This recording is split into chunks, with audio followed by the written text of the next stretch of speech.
भगवान करे हमारे घर में हमेशा दिवाली बनी रहे, हमारे घर में हमेशा प्रेम और मिठास बना रहे, हमारे घर में हमेशा आनंद माधुर्य बना रहे। अरे मेरे भाई, रावण ने मरते मरते राम से कहा था कि राम, मेरे मरने के बाद किसी कोने में बैठकर सोचना, शक्ति मेरे पास ज्यादा थी। अरे मेरी तो पूरी लंका सोने के, तेरे तो अयोध्या में तेरा सिंहासन भी सोने का ना होगा। महादेव मेरी मुट्ठी में, शनि मेरे काख में, नवग्रह मेरे पांव के नीचे और यमराज मेरे कहे पे चलने वाला। पर राम अपने राजमहल में पहुंचो ना अयोध्या, तो वहां पर जाकर सोचना कि आखिर ऐसा क्या हुआ कि युद्ध में तुम जीते और मैं हार रहा हूं, तुम जीत रहे हो मैं मर रहा हूं। मरते मरते रावण ने राज खोलते हुए कहा कि हे राम, मेरे मरने के बाद एक बात अपने कोने में बैठकर सोचना, युद्ध में तुम क्यों जीते और मैं क्यों हारा।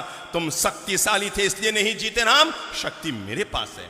तुम भक्ति करते हैं भगवान की, अरे महादेव की जो मैंने भक्ति की है दुनिया में किसने की होगी। पर राम तुम इसलिए जीत गए, राम तुम इसलिए जीत गए। मरते मरते रावण ने दुनिया का एक गजब का राज खोला और पूरी मानवता के लिए, प्राणी मात्र के लिए और घर घर में रहने वाले भाइयों के लिए प्रेम का एक मंत्र देता हुआ दुनिया से गया रावण। और जाते जाते रावण ने राम से कहा था कि राम, मेरे मरने के बाद कोने में बैठकर सोचना, तुम इसलिए जीत गए, सिर्फ इसलिए जीत गए राम, तुम इसलिए जीत गए क्योंकि तुम्हारा भाई तुम्हारे साथ, बस तुम इसलिए जीत गए क्योंकि तुम्हारा भाई तुम्हारे साथ था।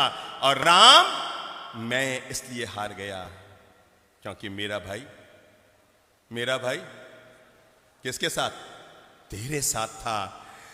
रावण ने मरते मरते राम से अनुरोध किया था कि अयोध्या में जब राज सिंहासन पर बैठो तो एक पल के लिए आंख बंद करके मेरे चेहरे को याद करके सोचना, अगर तुम्हारा भाई भी मेरे साथ होता और मेरा भाई भी मेरे साथ होता तो युद्ध में रावण जीतता या राम जीतता। यह है भाई भाई के प्रेम की ताकत।